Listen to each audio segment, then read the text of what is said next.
born and raised in a little district called Tangle River in St. James. So proud of Tangle River. The beauty about my halcyon days of the 70s is that I was exposed to so many different things that were creative. So we would use certain things that people would normally call trash, and we used that to be creative in such a way that we made gigs, boxes, trucks out of boxes, catapult, hopscotch.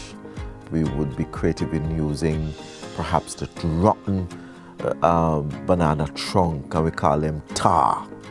And we used to use the tar if we play hopscotch. We used to go to the bush, we go get whisks, and we make skipping rope from that, or we use perhaps the elastic band from the inner cork, or the buckle stopper, we used to call them, from the aerated water, we used to call them aerated water, but they were just bottled sodas. At that time, we never had inside kitchen. The outside kitchen that was made out of bamboo, wattle and daub. I hear one come see all of that. And each kitchen had a dresser. The dresser where we wash, we put in pan, and we plate, we enamel plate, we knife, we fork, we cups, and we put it on the dresser. And there was a fireside. And so on that fireside is where, the older folk would just put on the pot and you blow the fire. Sometimes smoke on your eyes until you're weak. No wonder I wear glasses in my older years.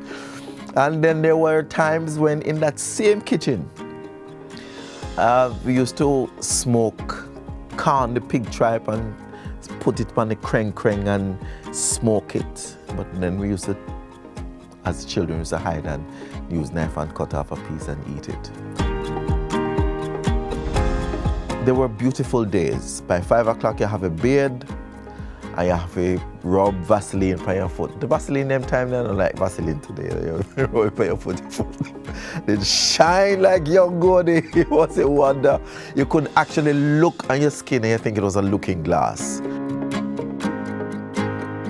During the holidays, when you're gonna river, gonna swim, we gonna bush, gonna look guava, saucy apple. Saucy apple is what we call Otahiti apple back in St. James. Well, in my district, saucy apple, we go look mango, we go look banana, you name it, cane.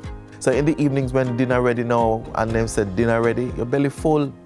And when we look into that, it was so many different items that we needed. Perhaps I'm getting a little teary-eyed because those were precious moments, and I value those moments. And I think those were the moments that made me into who I am today. There's one thing that I'd like to see happen in this great nation, or this great enterprise called Jamaica, is where we can come to a place where we are a little bit more loving toward each other. I grew up in a time when community parenting was the order of the day. We shared everything. We respected rules and we respected authority. We had good manners, good morning, excuse me, I'm sorry.